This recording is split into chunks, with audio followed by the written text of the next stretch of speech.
All right. Hello, everybody. Oh, yes, the mic's working. All right, we're going to get started here. If you have come to learn about tools and tactics for building team consensus, you've come to the right place. So, click. There we go. So this is a talk that's been developed between two people, myself, Marlena Abraham, and Jess Fiorini. I've been in the games industry for about 6 years. Jess has been here for about 20. And we met at a conference years ago, and she used to be my manager at Show Games.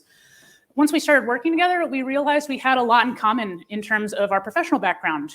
We've worked on all sorts of projects for all sorts of platforms, VR, location-based, educational, entertainment. And a few months ago, we decided we wanted to talk a little bit about that shared experience. But elephant in the room, where is Jess? Well, that's a great question. About 3 months ago, Jess noticed her passport was getting out of date. You can probably see where this is going. Normally, that'd be more than enough time to get it renewed, but it's been a weird couple of years, and that's had an effect on the United States bureaucratic system. So as of today, after paying extra for expedited shipping, Jess's passport is going to be ready to ship in about 2 months. Excellent, just in time, right? So she's extremely sad to not be here today, but she sends her fondest regards from bureaucracy hell. All that said, though, Jess and I still wrote this talk together, and even if it's just me up here, you're still going to get all of Jess's words of wisdom on our main topic, consensus and how to build it. On a game development team, as we all know, a shared vision is crucial for success. Losing that shared vision can then sneak up on you pretty fast. You think everyone's headed in the same direction for weeks or months, and then bam, you realize something got lost in translation. If a team's having trouble seeing eye to eye, it can be a really complicated problem to fix. And losing shared vision can happen at basically any stage of development. And it can cause all sorts of fun issues.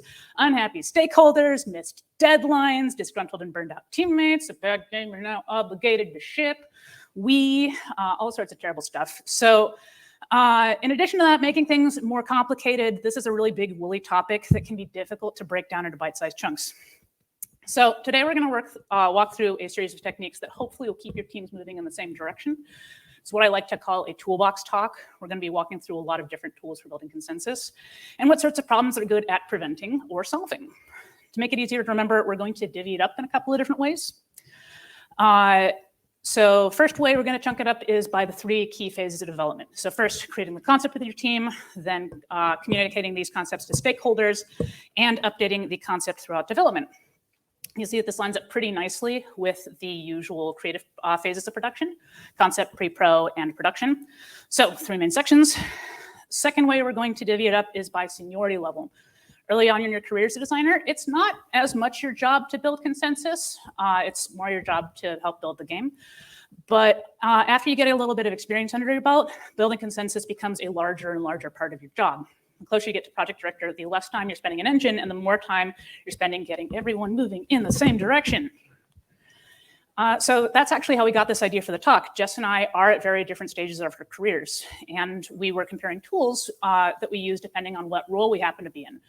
So Jess has been directing projects for years now. That's basically all she does anymore, and she has a lot of experience directing teams of various sizes. Meanwhile, I've directed a couple of smaller projects, but in my recent experience, it's more been in the middle ground on a larger project. So at Shell, we often call this position pod lead. Other places have other names for it: squad lead, feature lead. Sometimes it's just level designer or systems designer with some extra responsibilities. But the concept's the same. For our purposes, a pod lead is going to be any designer who's leading a small group of engineers, artists, sometimes other designers, working together to build something. Could be a shared feature set, could be a set of levels. This is a granularity you start seeing once teams start getting bigger than about 18 to 20 people. But yeah, pod leads build things with their pods and then report up to directors. At the end of the day, we've built this talk to hopefully have a little bit of something for everyone. And we're hoping that no matter where you are in your career, you'll have some new tool or two to take home. So getting started, creating the concept. The very earliest stages of concept are usually driven by the project director or the creative director. So if you're in this role, you're usually one of the first people onto the project, and you're there with usually at least one producer and your other department leads. Once you've been handed a high-level concept,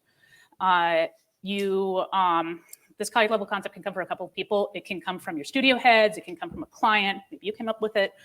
But your job is to lay down the groundwork for the rest of the team as they start rolling on.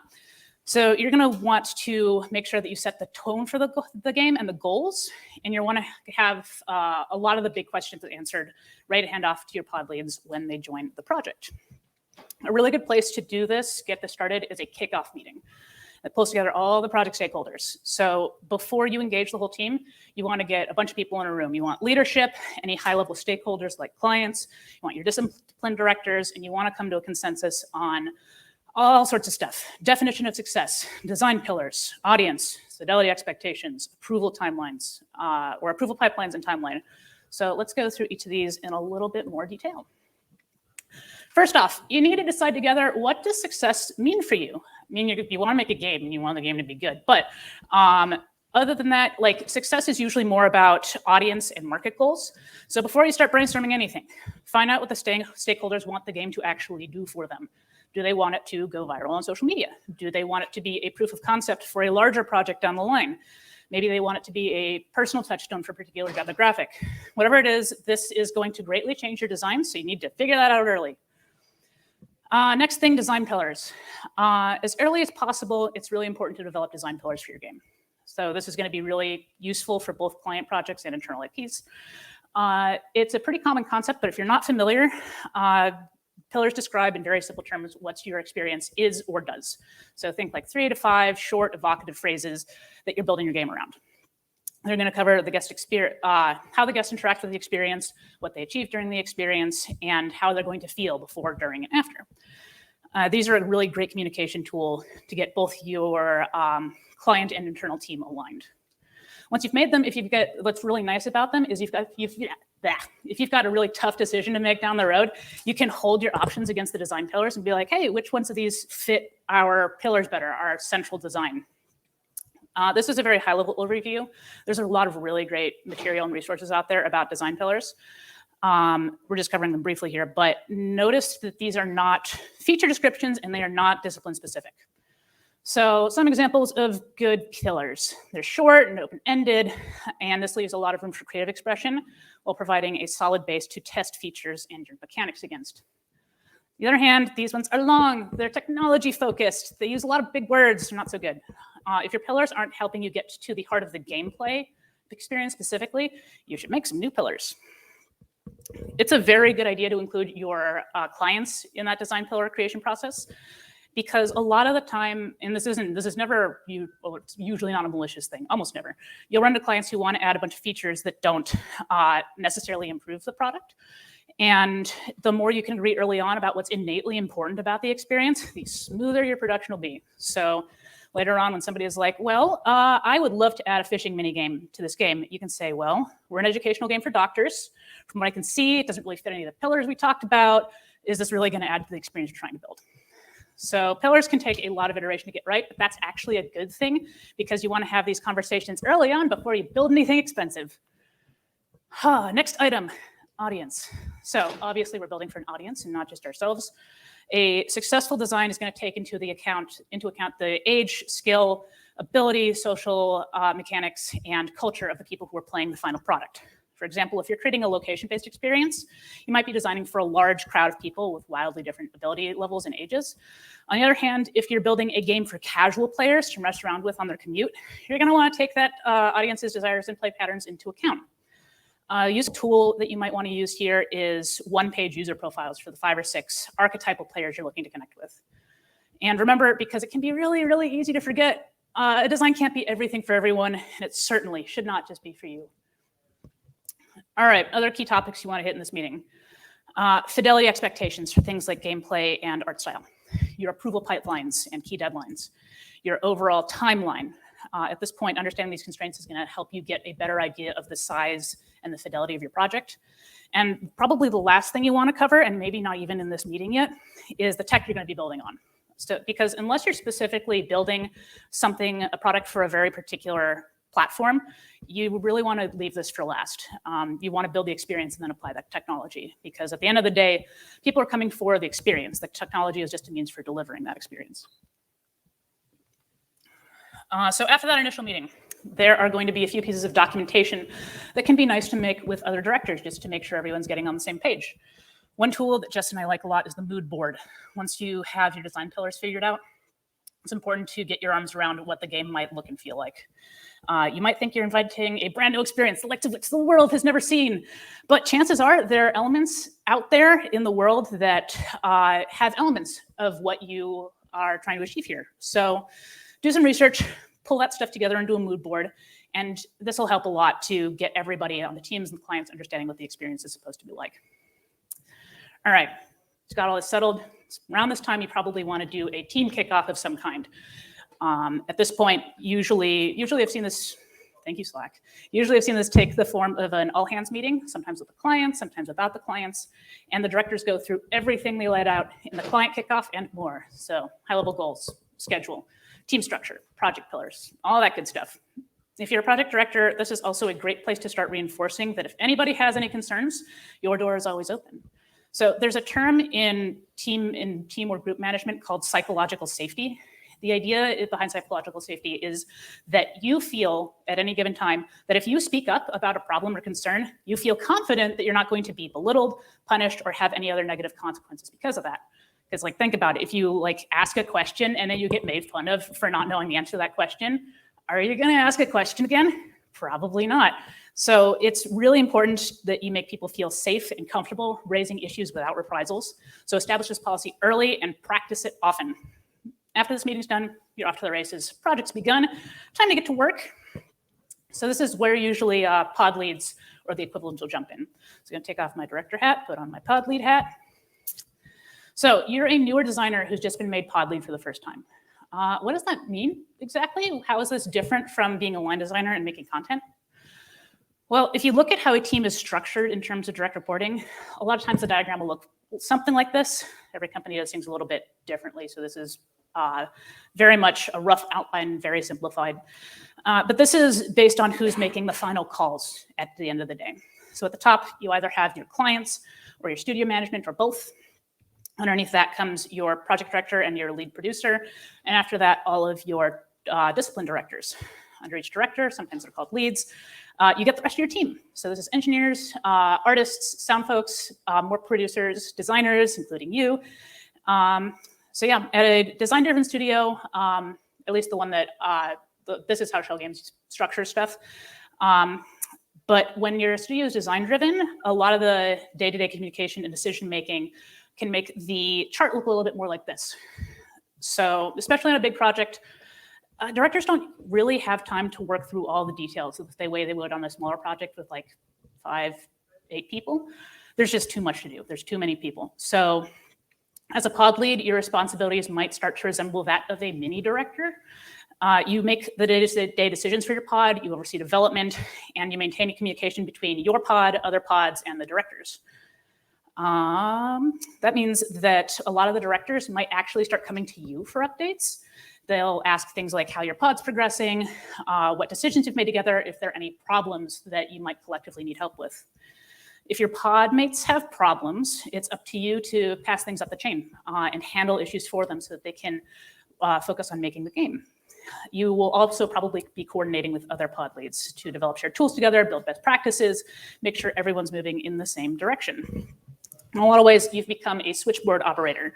You've got a lot of high-level goals and boots on the ground day-to-day information, so coming from both directions. So you're in a great position to act as go-between. When you do this effectively, people from different levels of development are able to come to you with their problems, and they'll feel like you'll be able to connect them with a solution, and you will. So how do you get started on this? First, remember all those good constraints and high-level goals we talked about in the project director section. If you haven't already, get a hold of all of this from your project director or your design director. You want a super clear idea of what the goals and constraints are on the project before you get started. After that, I recommend scheduling some one-on-ones. Talk with everybody individually that you're going to be working with on a regular basis. So this is your pod members, directors, and possibly other pod leads. Ask them what parts of the game concept do they care about? What are they most interested in? Do they have any personal hopes and dreams for the project? Where are they really excited to contribute? Are there any areas outside their job that they're interested in weighing in on, like story or art style? And are there any parts that they're specifically not interested in and don't want to have to think about? Please don't make them think about it. And then do they have any specific worries or concerns about the project? It's important that these are one-on-ones and not a big meeting, because some of these are sensitive topics. People might not want to talk about them in front of other people. But you might not be able to address everything they say in these meetings, but it's going to help you incorporate their excitements and concerns early on. And again, before you wrap up these meetings, same as with project director, give explicit permission to give feedback on any part of the game or any part of your process, especially your podmates. Your team, this is a team project. Everyone's making something awesome together, not making tiny things in their own little corners. So you're gonna have a lot better game if people feel comfortable speaking up about their concerns. A couple extra ones when you're speaking to your project director or your design director, depending on how the structure is set up. You want to ask who your main point of contact is going to be for all your high-level stakeholders. You want this for a very good reason, because on a lot of times on a busy project, you'll get 2 or more conflicting pieces of feedback from 2 people who haven't talked to each other recently. You can avoid that by having one designated person that you go to for the source of truth. And ideally, this is one person that's empowered to gather info from all the other higher-ups, and then they can give you one answer. Additionally, if you've worked with a particular director before and you've established trust with them, you can ask if there are any people on your pod that they'd like you to support in some extra way. This is where you're going to be a good friend and a good coworker and keep this conversation between you. Your director might say that there's a pod mate of yours that's been struggling a bit of confidence. Maybe they're brand new and need a little bit of extra support. Maybe they've been frustrated on previous projects. Don't go digging for this stuff, but if directors feel like they can give this to you, then it's helpful to your pod mates and can keep everyone just a little bit happier. So once you've touched base with everyone, it means in all probability it's time for a brainstorm or 2. As a pod lead, you and 2 to 8, maybe, people will be given a chunk of content or a new feature you're supposed to make. If you're starting off the concept process, it's very important to keep everyone in the loop. You're going to want to brainstorm, then consolidate everything into one concept, and then get feedback. Good news is these processes, for the most part, are going to work whether you're a director or a pod lead, and it's just playing the same processes at different scales. You've probably been in a brainstorm before, so a lot of this is probably going to be familiar to you, but there might be some stuff in here that you haven't tried before. So before you brainstorm, prep. First thing you want to figure out is your guidelines and your constraints. A lot of these things will come from that big initial meeting with the stakeholders, but the directors might have also had some extra time to, with the rest of the team, to come up with further guidelines, stuff like genre conventions, concept art, references to existing media, stuff like that. You want to know what those are. Step 2, figure out who to invite. Theoretically, anyone can come to a brainstorm. People in your team, clients, subject matter experts. Depending on the circumstances, you might even want to invite people from outside your team. So like somebody from your studio who's got an applicable specialty. Practically though, not everybody needs to be in every brainstorm. Good rule of thumb is the higher level the concept is and the more it affects the entire game, the closer to the top of the org chart you want to make sure to include. And then the more specific it is to one level or one feature, the lower on the chart. You don't necessarily need to include all the directors. Some clients like to be involved in the high-level brainstorms. Depends on how hands-on they want to be. Sometimes, though, you want to read the room a little bit. You want to let the pod members brainstorm on their own so that they can get some of their ideas and concerns out on the table without undue scrutiny. After that, decide what exactly you want to get out of the meeting. When you leave that room, what information do you want to have?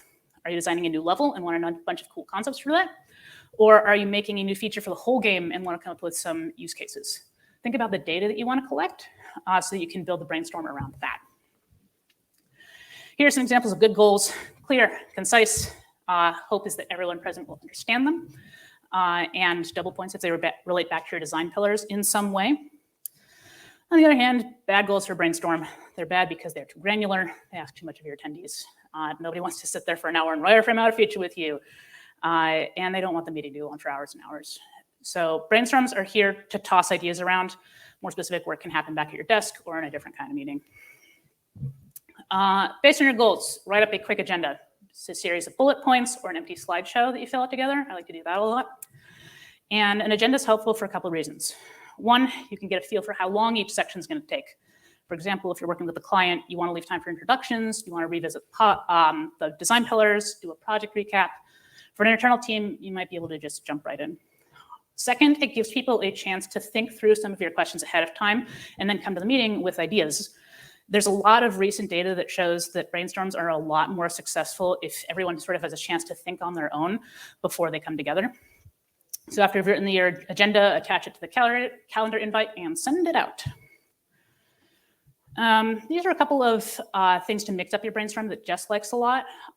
You can split people into groups and have them work on a prompt for a brief time and have everyone switch. Once you've got concepts, you can give everyone colored stickers and have people prioritize ideas and concepts. And you can have people list all the verbs, nouns, and adjectives that describe the experience. Just some stuff to mix things up a little. Once everyone's in the room, time to start filling out that brainstorm document. At this point, your job is basically to be game show host. First off, you want to make sure that everyone knows that the brainstorm is participatory. This can be especially important with clients who might not be used to this. So maybe do a quick warm-up activity to get everyone in the headspace, the right headspace. So like fun one that I've used in the past is shout out a bunch of fun ways for you to die in the game. Or what are some fun little surprises that you might find tucked into the environment art in this level? After that, your big job is to guide the discussion.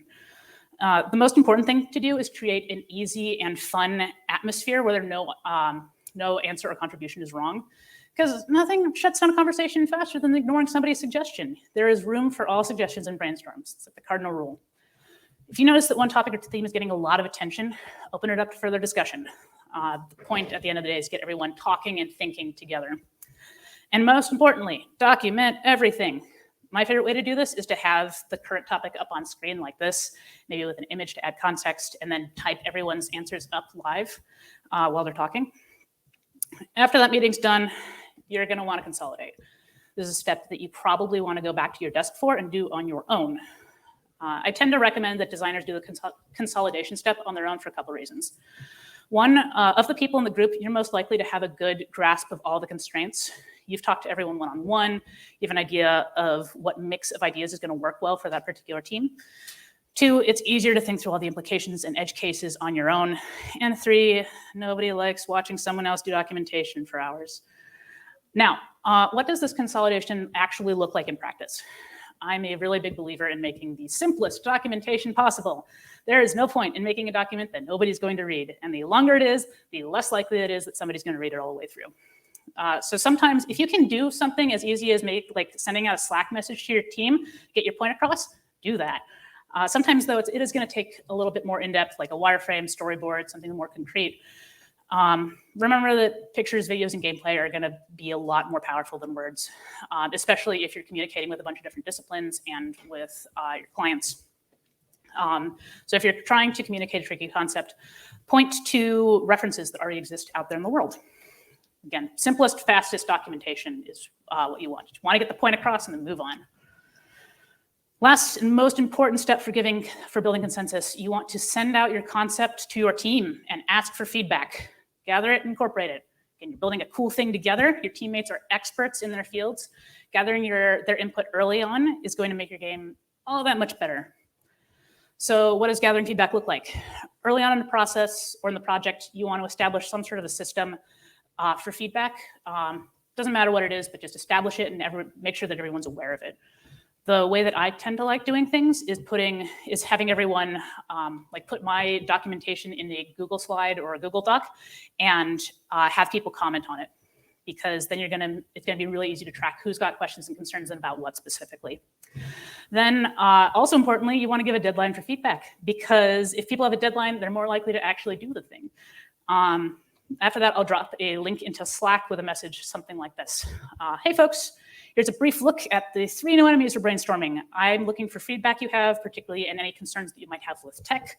If you have feedback, leave it in the comments on this doc by Friday the 11th, end of day. If your pod mates express specific concerns in your one-on-ones, it's also a nice idea to follow up with them afterwards to see if you're addressing those concerns. And now at this point, you're going to get feedback. Notes on getting feedback. Every designer is going to learn pretty early on in their careers how to receive feedback. You're probably going to get thick skin pretty fast. Once you're in a position where you're making some of those calls, though, there's another layer of consideration that you need to take. What pieces of feedback are you going to incorporate, and which pieces are you not? So let's say somebody from your pod comes to you and has a lot of concerns about your pitch. What do? Well, a lot of the time, people really want to make sure that their concerns are being heard. There's a fear there that they're shouting into the void and that nobody is listening to a big concern that they have. So let them talk. Make sure that you really understand where they're coming from. Rephrase their concerns back to them. So for example, you could say like, so what I'm hearing is you're worried we might fall down a rabbit hole with branching narrative. And for schedule reasons, you'd like to keep things as linear as possible. Is that right? That rephrasing and confirmation helps people feel like you're really listening to them. And if you're wrong, they'll rephrase it again, and you just keep going back and forth until they're like, yes, that's exactly right. You'll know if it's working if they stop repeating themselves. Something that people will often do almost unconsciously sometimes is repeat themselves over and over if they don't feel like they're being heard. If they stop, it's usually a good sign. Once you've confirmed that you hear them, that's when you can start going through compromises. You can start talking through ways to address their specific concerns. And you can talk through, if you're not going through a path that they suggested, talk through why. You also want to make sure to source feedback from people who might not have offered it yet, particularly quieter teammates. I like asking open-ended questions like, what are your thoughts? It's an open-ended enough question that you can get both positive feedback, like, yeah, this looks good, or like, I'm a little worried about, like, it gives you a lot of openings. Once you start to incorporate feedback, you'll be able to start forming a firmer idea of how long this work is going to take. Have a discussion with your teammates about what parts of the experience they want to prototype first. This should be related to ideally what the core experience is going to be like. And it's also something that's really nice if the tech and art teams can get started on something, like it's a clear enough idea that they can get started building stuff without needing final design specs, so that you're not blocking them. Extra step if you're a director. It's important to take what was discussed in any high-level brainstorms, create a report for the team and for the client. This not only catalogs any major themes that come up, but it shows the value that you've put in the team. Because you want to make sure that the team feels like that they're part of the process, that there's not one vision holder, that they're all sort of making a thing for, that you're all part of the process together. Everybody should have agency and ownership on the team. And yeah, it's nice to categorize these brainstorming things underneath your pillars, always pointing back to that North Star. So, concepts fleshed out. Time for pre-production. At this point in production, things are still gearing up. This section is going to be a lot shorter because in a lot of ways, you're continuing the stuff that you were doing before. You're going to be asking questions, having meetings, building prototypes, finding questions. And as a pod lead or a director, you're going to be solving problems, and you're going to make sure that people are staying on the same page. Every project's different, but let's go over some general best practices. So for meetings, there's a lot on there. There's a lot out there on how to have a good meeting. Best advice I can give you is avoid them if possible. Try to get as much done as you can in Slack or an email, because you don't want to waste people's time. Meetings should be thoughtful and engaging and useful. So gather people together for a meeting to solve a specific problem. Once you've solved that problem, end the meeting. Yeah. Ideally, also send an agenda so you know what the problem you're solving is. Take notes, highlight action items, and share them with the group afterwards. That said, one meeting that is a good idea to keep on the books is a retrospective that you hold every other week with a team just to see how everybody's feeling. Easiest format for this is just ask what's going well, what's not going well, and have everyone write these on Post-its or on a Trello board, and then have everybody go through and share. Another format that I like is, instead of those Post-its, do keep doing, start doing, and stop doing. Documentation best practices. I have a whole article on this, shameless plug from my Medium page, but quick tips. Keep it simple, let it die if it needs to. You do not need to waste time constantly updating a doc if it's not helpful. One exception to this rule, if you are the director, I recommend creating and maintaining a relatively short doc, not a whole exhaustive GDD, but like a shorter document that walks through the main points of the experience.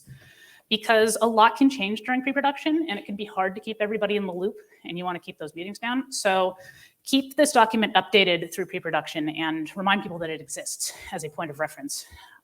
Shouldn't be exhaustive, but should include things like project goals, the narrative, the audience, the pillars, core gameplay features, wireframes of each main section, art references, stuff like that, just so that if there's a big change, people can look at it and be like, there was a big change. And a couple other tips for this. Use one slide for each important moment. Use a lot of pictures, probably not final art, just references or sketches to get the point across. And don't overtext the slides, just a couple bullets each. You're gonna wanna make sure you get your team's feedback on this document before you present it externally. In fact, probably the first thing you should do is present the document to the team and let them fire as many bullets into it as possible, because this is a really good keeping me honest moment. You do not want to promise a feature to a client that your engineers are like, no, this is gonna blow the timeline. And don't fall in love with the document. It will change, that's okay. What you're doing is setting up a structure for the team to build off of. It is a foundation, it's not the house. You'll have to make decisions on what feedback to incorporate and what to ignore, but you do have the design pillars to guide you, and you can point to those if somebody is like, why aren't you going with my suggestion?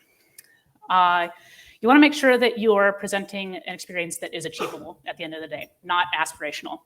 Aspirational is for the design pillars, but once you get the actual design, it does need to be achievable. If you're the director around this time, you'll probably want to have another meeting with your clients. You're going to want to send out that doc that we just talked about and do some high-level prioritization exercises. Ask them, try to get them to weigh what the most important parts of the experience are. So things like story, mechanics, technology, art, learning, and entertainment.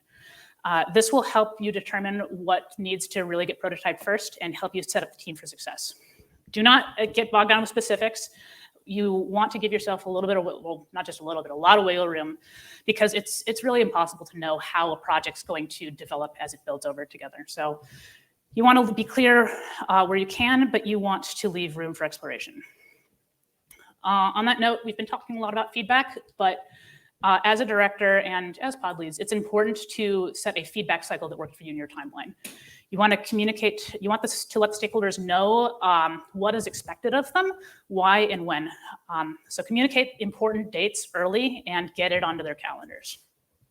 Let them know the consequences of not meeting those deadlines. Like, don't be mean about it, but like put it into language that is universally understood. Like, hey, if we don't get feedback by this deadline, we might need to cut a feature, we might need to extend the project, putting in things in terms of time and money. And keep an eye on who cares about what. You've gone through the one-on-ones at the beginning of the project, but that might change over time. Just keep a pulse on that. And make sure you're very clear about what feedback you are incorporating and what you're not.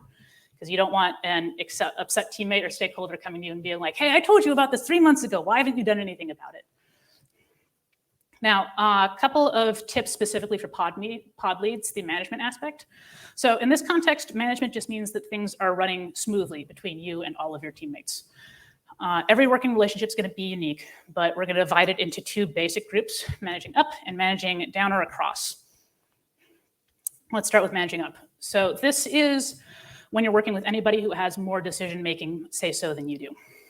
For anyone you're working with on a day-to-day or weekly process, usually the directors, here's some things that you can do to maintain good rapport and keep that information flowing. Stay updated on what their current goals and priorities are. This might change day-to-day or week-to-week. If you need to come to them with a problem, try to come with a few suggestions or solutions as well. Ask for feedback frequently to establish that loop, as well as build trust with them. And if you're light on tasks, ask if there's anything you can help them with, anything that they want taken off their plate. A lot of times the answer is yes, and they will love you for it.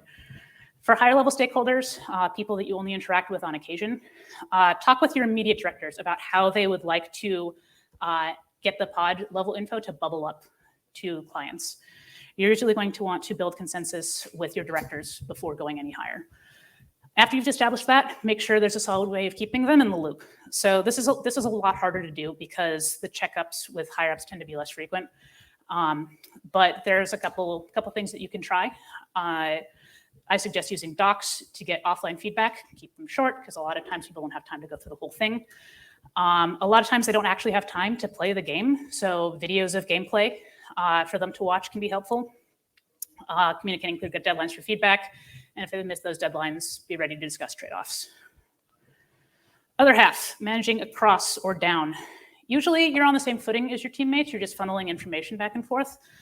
In some studios, what the designer says ultimately goes, but I found that things will work a lot better if you can get everybody on the same page and try not to pull that card too often, because if you do, people aren't going to like you very much. Part of your job is to keep the pod mates unblocked. If you need clarification on a design, you got to get it to them. If they need confirmation with other teammates or directors, try and set that up for them. Keep that early precedent of one-on-ones and asking quiet teammates their opinions. And if you're not going to go with one of their suggestions, talk through why. Small warning sign. If someone starts to withdraw in on themselves, set up a talk with them and figure out why. There might be some underlying frustration or issue that's not getting addressed. Maybe they brought up a concern, but they don't feel heard. As pod lead, you can advocate for them with the directors and high-level stakeholders. And getting temperature checks from people early on can save you a lot of headaches later. Right, final stage. Exited pre-production, entered production. At this point, your development train is chugging along. By the time you've entered production, you should have all of the big questions answered. You're at the point where you're just drawing the rest of the owl, as it were. So what are some things that could derail your production pipeline at this point? Let's get started with smaller problems. Grand scheme of things, individually, they're probably not going to be huge issues, but you want to deal with them sooner rather than later, because if they pile up too much, they can cause a big problem. General rule of thumb, earlier in the project you are, bigger changes you can safely make. That's why I picked a compass to represent the project director. They generally know where the team's heading, but they and everyone else on the team is going to be improvising as things come up. You want to make sure that you're still going to reach something, you're still going to build something that reaches your goals. So start with a grand strategy, but know that things are going to change along the way every single day. Hope, though, is that the changes do get smaller over time. Near the beginning of the chart, you still have a lot of room to move and experiment. A few quick mindset tips to keep in your back pocket. One is fall in love with the problem, not the solution. And two is get on the same side of the line with your team and the clients. It's not your team versus your clients. It's all of you against the problem. If you keep this mindset, it'll rock your boat a lot less when problems come up, and they will. Now, ideas for changes can come from a lot of different places. They can come from clients and leadership team, results from early playtests, serendipitous discoveries that your team makes during development. With each change, you're going to have to decide whether you're going to go through with it or not. A lot of filters you can put new ideas through. Big one towards the end of development, is this too big to attempt at this stage of production? Does it fit the audience's wants and needs better than our current design? Does it add to our pillars? One place that you can rely pretty heavily for actionable feedback is your playtester data.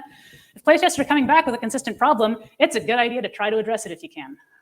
If it's from a stakeholder, though, it can be a longer discussion. Figure out first if there's something that they're not confident in. If there is, try and work on finding the shortest path to getting that confidence. So smaller proofs of concepts, playtesting, things like that. You can also refer back to the project pillars. Are we still aligned? Do these pillars still make sense for us? And are we still fulfilling the core fantasy? Whether you're a project director or a pod lead, you will experience some changes from above. It might be from a director or a client. Either way, they are making a call and we are going this direction, end of story. That's fine. Pivots happen sometimes. Take some time to talk through it with the team. Make sure to update the stakeholders of any consequences of making this decision. Help do the groundwork to make sure those changes go through with the team and elevate any concerns that your teammates have. And then even if they're not making the final call, you're going to experience some changes from across and below. So if things aren't doing so hot, you might notice some warning signs. So remember how we were talking about if somebody goes off in the corner? If everybody has sort of gone off into a corner to work on their own, morale might be down and you might want to look into that. Keep an eye out for grumblings and stress, especially if you're pod lead, because people might be more comfortable expressing things to you than they would to a director. So figure out what the problems are and try and fix them. If you can't, elevate it to the director. And be proactive about this. Even if things are going well, keep asking how things are going. How do people feel about what they're building? Is there something that's off or wrong or bad? What and how so? and empower your teammates, keep doing that, empower your teammates to suggest changes. Now, scaling up to big problems, big enough to cause some real issues late in a project. Let's say that everything is going absolutely swimmingly and you find out that a feature was way overscoped or is downright impossible. Dang, it happens. Okay, well, that's why we keep the goals, pillars, and feature prioritization at high level. It means if something goes wrong, you can say, well, we figured out this feature doesn't work, but we can still meet our design pillars and success criteria if we pivot to this parallel direction. Always bring it back to what you agreed that you want to achieve. Sometimes stakeholders can be pretty angry about this or mean about it. They don't accept this reasoning and try to drag you through the muck, but that honestly, those clients are few and far between. Usually they want to help solve the problem with you. Another big one, you're on your way to a finished project and the client requests a mega change, some enormous request that's going to throw off the entire schedule. You walk into the meeting and the client says, you know what? I know we're 2 weeks into QA, but the voice of the main character is really not working for me. I want you to recast and re-record it. True story. Some reasons this might occur. They're not seeing what they want out of the playtests. They're with a new team. A new team has come in, like marketing, and they have a lot of new ideas. Or a somewhat avoidable reason is that the big boss has finally come in and looked at the project and has issues. First thing to do, don't panic. Happens on a lot of projects. Next, sit down with the client, figure out where they're coming from. Revisit the design pillars with them, represent the audience. Sometimes that's enough, and it's like, okay, yeah, I think we're still going in the right direction. Often, though, that's not enough. At this point, you need to talk with your team. Figure out what's feasible with what you've built and what you have left, or what time you have left. Listen to what they're asking, what the client is asking for, and respond with suggestions that work with the code base that you've already created, If it's a big change, you might need to do some horse trading. You can have this, but it will cost you that feature, stuff like that. Depending on what's on the contract, this is also where you might start talking about a change order. If you and the client decide that, yeah, we do need to make this big change, you got to deliver the news to the team. So how do you do that? First, let them hear it out of your mouth if you're project director. It can be super demoralizing. So make sure to have a solid plan in place that takes into account what's already been accomplished. And let people blow off steam without any judgment. Don't let things get too negative. Try to keep the energy up, but it sucks when your stuff gets blown away. So if on your team, validate people's feelings and remind them that this is going to get easier each time it happens. Reinforce that door's always open policy. And people are going to be upset for a while, probably, especially if the work's about to get trashed. So just know that them being upset is okay. Let people feel their feelings. A couple days later, start everyone moving to the next track of the project. All right, covered a lot of ground. Let's summarize.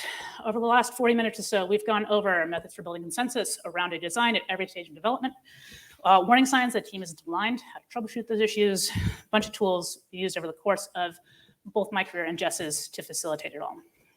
Using these tools, I hope that you'll be able to instill your interdisciplinary teams with the ownership, agency, and trust, and most importantly, joy that will ultimately produce a better game. Here's our contact info. If you've got questions, I am happy to hear them. Thank you.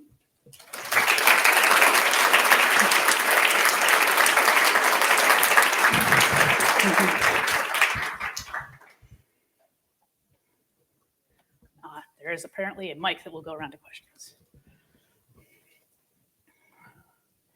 Hi, I wondered whether you have much experience in collaboration amongst distributed teams and consensus generally, especially when the situation might be asymmetrical. So you've got a lot of people in one location and maybe, experts coming in who have to work remotely. Yeah. Good tips. Yeah, let's see. So a couple of things. First off, during the pandemic, our studio went from all in one place and talking together to 3 days later, and we're all in different places. And a lot of these things still work, but one of the things that's really important is to establish one central source of truth. A lot of times, something like Slack is really nice. And then also, if you are working with I was on a project where our team was making one part of the thing and then different teams were making another part of the thing. And we didn't talk a lot, but we did the thing that I'd mentioned earlier where you establish who's far enough up the chain that they're talking to both people and figure out what the source of truth is from them. Because again, a lot of, especially when things are moving fast and people are building things quickly, it can be really easy to get your wires crossed. So finding one person who's like, there they are, is really helpful. Hope that helps.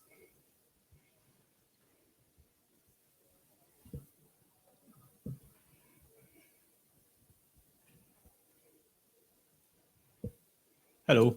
I found it interesting that one of your examples of good pillars was feelings of fun. And I wondered how you would suggest achieving buy-in and consensus on something that could be quite subjective. Yeah, I think, so it all depends on the context of your project. The pillars, there's this whole concept of developing a vocabulary, a shared vocabulary among your team. And so something completely nonsensical to someone outside of the team, if you've talked about it enough internally, could end up being like a word or a phrase that is evocative to your team specifically. Like I had a trouble on a team discussing a concept, and then we were like, it's shaped like a Toblerone. So I want to talk about the Toblerone together. And so for the Toblerone, I'm having this problem.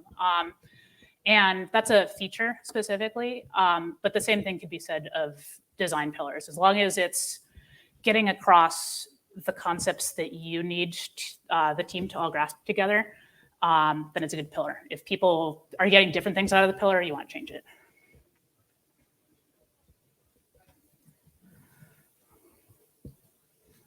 Hi, thanks for the talk. It was great. Just had a quick one with getting a general consensus of confidence in the project. And what if through one-on-one meetings, it turns out that some of the team are losing confidence or not confident in a different pod's direction?